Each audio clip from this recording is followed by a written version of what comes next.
On your mark, get ready, start.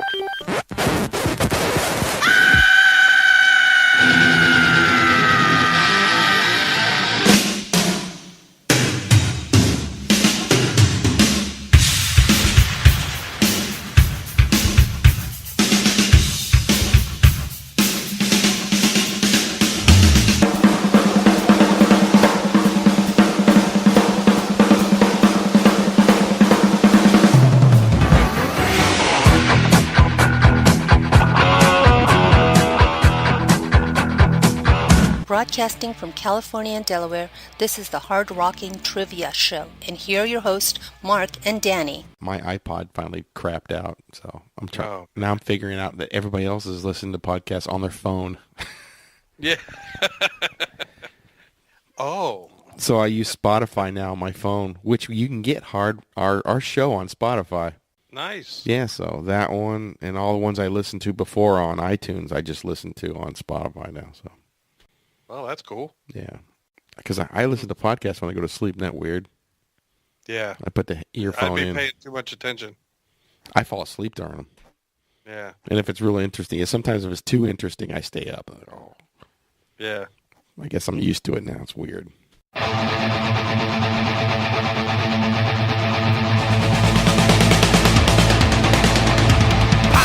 the world like a battering ram.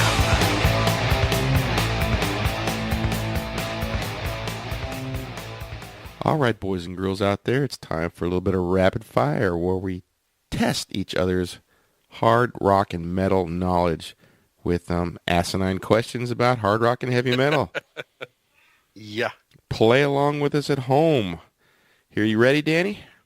I am. Bring it on. Good. Question 1. The song Dirty White Boy by Foreigner was written about who? Dirty White Boy. Mick Jones wrote that song, and he wrote it about a specific person. Nixon.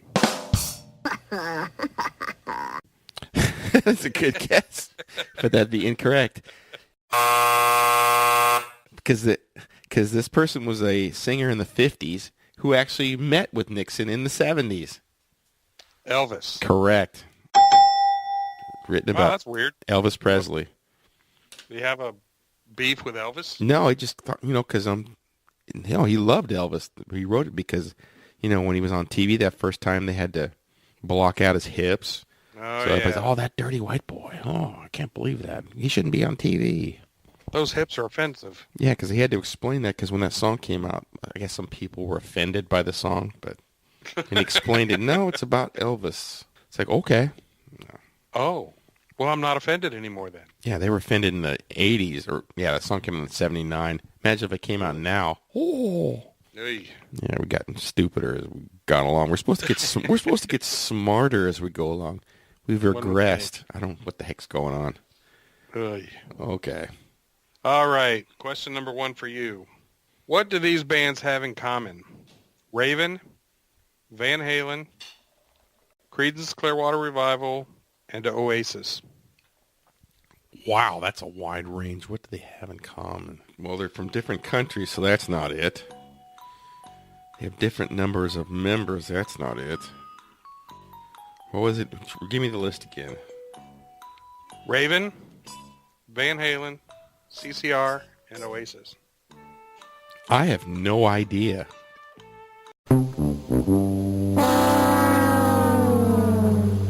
I'll just give you the answer. I don't know how I could give you a hint. They all have brothers in the band.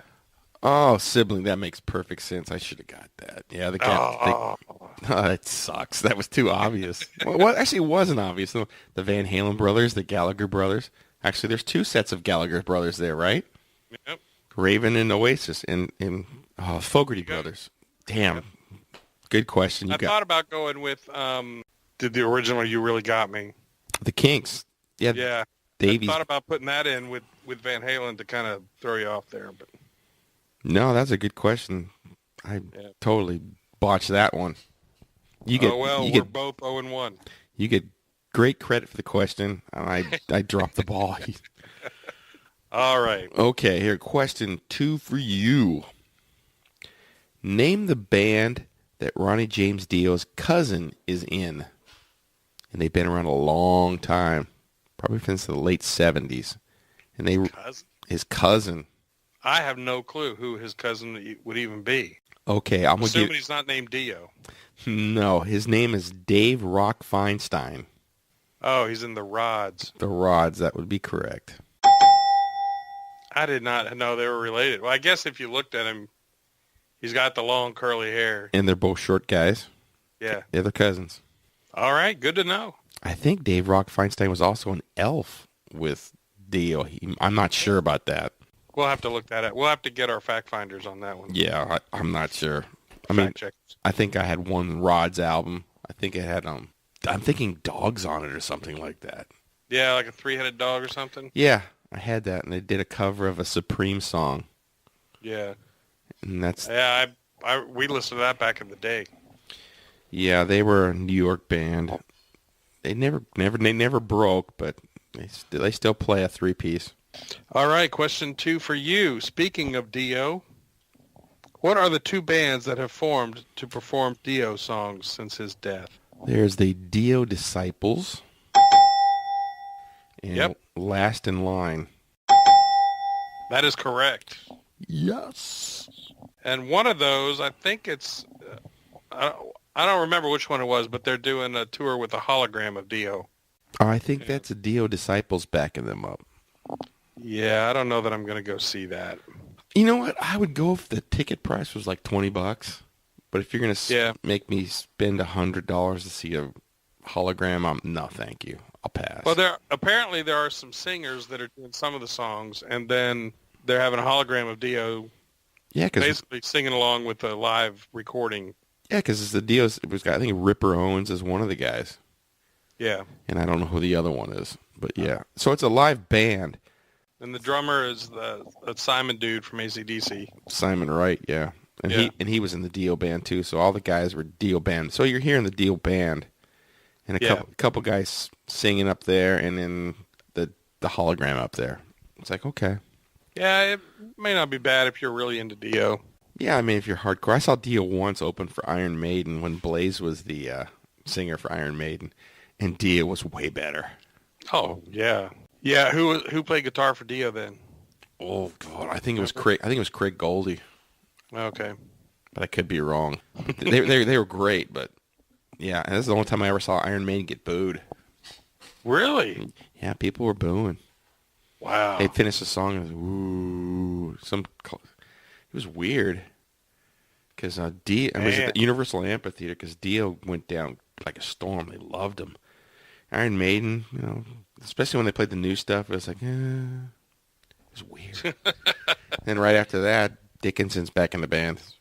Well, yeah, no doubt. Don't you know Steve was pissed? Yeah, it was very strange. I felt bad for him actually. Yeah. Wow. All right, you ready for question number 3? Yep, bring it on. Here it comes. All right. Who replaced the late Malcolm Young in AC/DC? Oh, it was another family member. Correct. D.D. Young.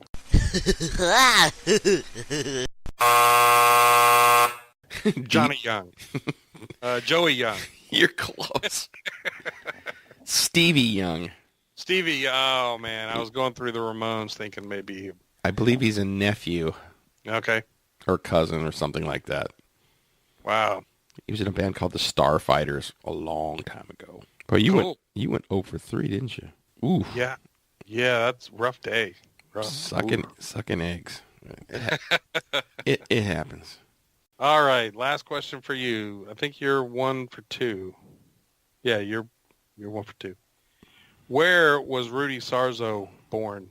I can't believe I know this. Cuba.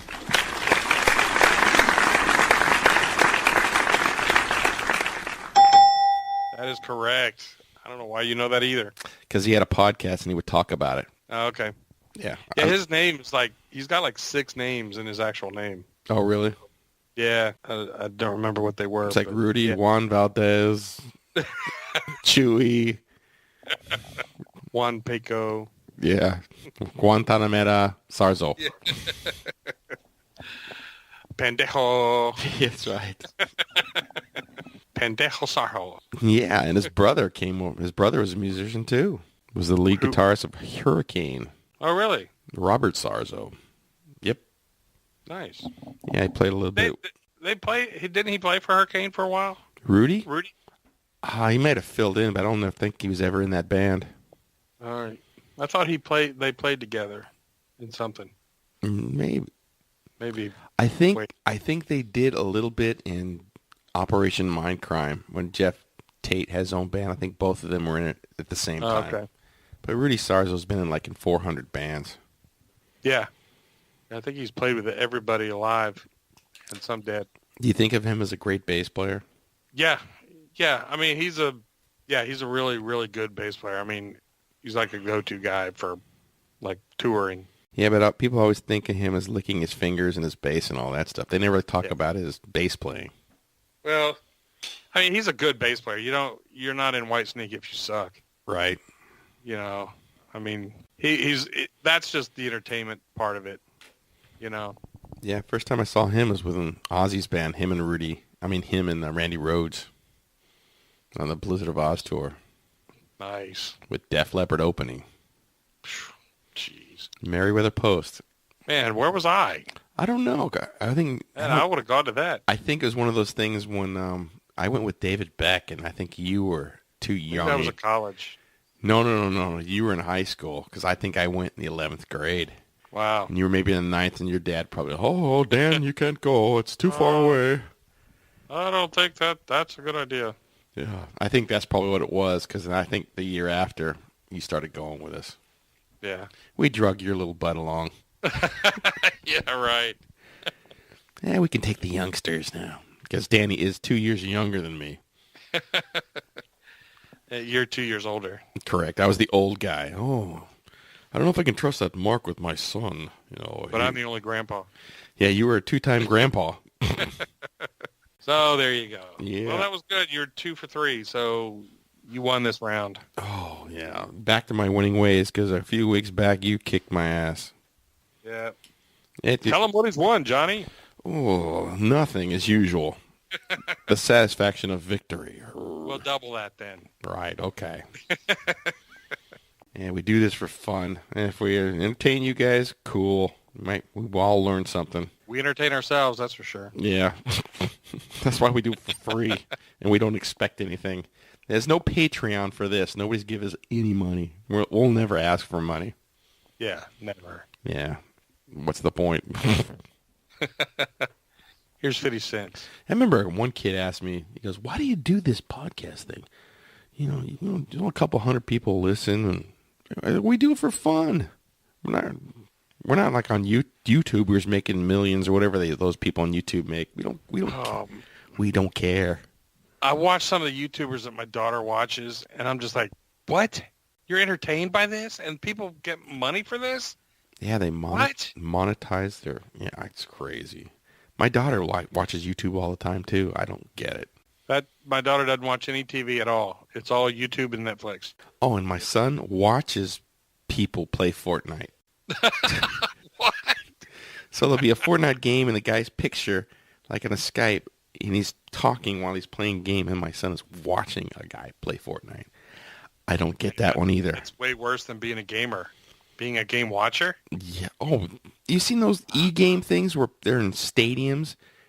People are playing a video game, and there's like 20,000 people watching this. It's crazy. And kids are getting college scholarships for being on an E-team. God, that is, such bullshit. Yeah, it's a lot of Chinese guys, too.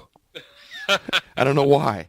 They're dominating the eatery, Okay, well. You can be a nerd and they call themselves athletes. Like, you guys are in a chair. You're not athletes, okay?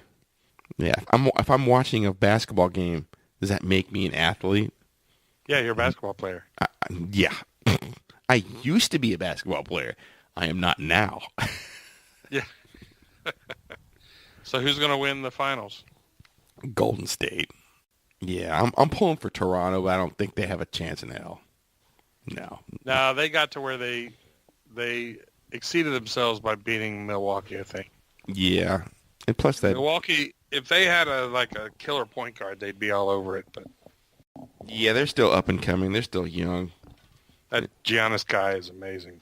Yeah, Antetokounmpo. It's hard to say. Huh? Giannis, yeah, he's pretty damn good. But yeah, Golden State's just too good. Even without KD. Yeah, they don't even need him. Yeah. That's why I hope KD comes to the Clippers along with Kawhi Leonard. That'd be great. I'm dreaming, I know. The Hard Rockin' Trivia Show is sponsored by Hard Rock Arena Radio, which features the best of the 70s and 80s hard rock and beyond, 24 hours a day, and can be heard on iTunes, Orange Radio, Streama, Radio.net, Shoutcast, and Radionomy.com. All right, everybody. Time for a little concert review of a concert I went to with my brother down in Baltimore about a month ago, maybe 3 weeks, something like that.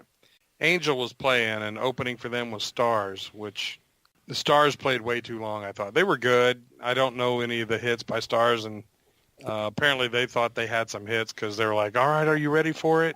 And then They had one they play a hit. song. Yeah. Well, I guess that must have been the last song they played because they were very excited to play it. But Let me guess, it was a Cherry Baby? yeah. Yeah, that was the only hit STARZ had. And, you know, the guy, the singer was, he could still sing pretty well. We're still talking about STARZ.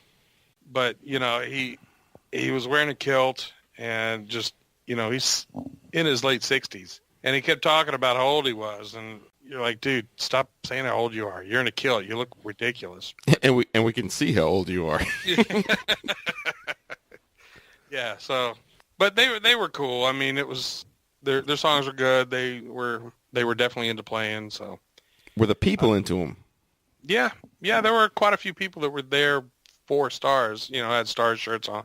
Yeah, I like some of the STARZ stuff, especially the Violation album. That's a great album. Yeah. And they had some cool tunes, but yeah, they were never big. They were part of the Coin family with Kiss. Yeah. Yeah, they talked about that being touring with Kiss and with Angel back in the day and, you know, that kind of stuff. But I thought they played about 15, 20 minutes too long because they played over an hour. And then Angel came out, and this place was tiny. I mean, it might hold 200 people. It was basically a restaurant that had a deck out back, and the deck was covered with a tent. So you were outside in a tent? Well, the tent had walls, like fabric walls or plastic walls, I guess. So technically we weren't outside because it was raining, but we weren't getting wet. Oh, okay. But so they were on a little stage. The stage might have been a foot high, but luckily I was right up front, right in front of Punky Meadows. And I've seen you in the videos. yeah. Apparently Punky's brother was right. He was 2 people over from me, right at the corner, because I saw them talking to each other, and they looked very familiar. You know, like they definitely knew each other. You know, it wasn't just like, hey, you're a big fan or whatever. No, but they were great. I mean, they sounded awesome. All the guys. I mean, the Frank Domino sounded amazing, and his screams are unbelievable. He still sounds awesome. Yeah, he does. Yeah, Because I saw them last year, and I was really impressed how good they were. yeah, you saw them. They were like Punky and Frank, right? Punky and Frank, it's the same group of guys, but they didn't dress up, and they didn't call themselves Angel at all. I guess after that tour they decided to, hey, let's call ourselves Angel again. Yeah, they were definitely Angel. They were all dressed in white. Punky can play his ass off. It was so good. Yeah. And it just looked so easy. Yeah, kind of like Bruce Kulick when we saw him in Union. Yeah. You know, he's not even thinking about it, and he's playing his ass off like, damn, that's so good. But yeah, they sounded great. They played the greatest hits of everything. Yeah, everything off of all the albums. Yeah. What was your favorite songs? Do you remember them? Don't Leave Me Lonely, The Tower, which he said they started every Angel show with The Tower. Oh, okay. I didn't realize that, but I wish the other guys were there. I wish, Greg Giuffria was there. That would have been really cool, but I guess he doesn't do that. Yeah, well, he's making millions in his business. I guess yeah. Felix, I think, is a big part of AudioCom. So I think all the other guys got other things going on and they just can't do it. So this is the next best thing. Yeah, it's cool. I mean, the singer and the lead guitar player, those are two pretty good guys, and they ended the night with The Tower, which was really cool. But yeah, they were there was I guess there's probably only one, maybe two songs I didn't know. All the rest, if you listened to Angel at all, you would have known the songs. Yeah, you got to go back and check them out. Yeah. That stuff still holds up. I really liked it, and they're recording a new album, so hopefully it won't suck. Yeah, hopefully not. But Punky still got it, even with the facial or whatever he's had done. It's obvious. Well, the man's like 68 years old. He's had some work done, but he does not look 68. He doesn't move like he's 68. He was all over the place, and he just was having a great time, it seemed like, and still playing awesome. He used one guitar the entire night, the white Strat. Yeah. So it was really cool. There was no room to have a backstage because they went off at the end at the end, came back on. All they did was basically walk kind of through part of the crowd and walk out onto the sidewalk right outside this tent, and then walk right back in. Was the crowd into them too? Oh yeah, and there might have been 300 people, maybe. That's cool. What was the name of the place? The Fishhead Cantina. Okay. Yeah, they had a lot of band. Let's see who was there. LA Guns was there the week before. Lynch Mob was there the next night. That sounds like a cool, intimate place to go see a band.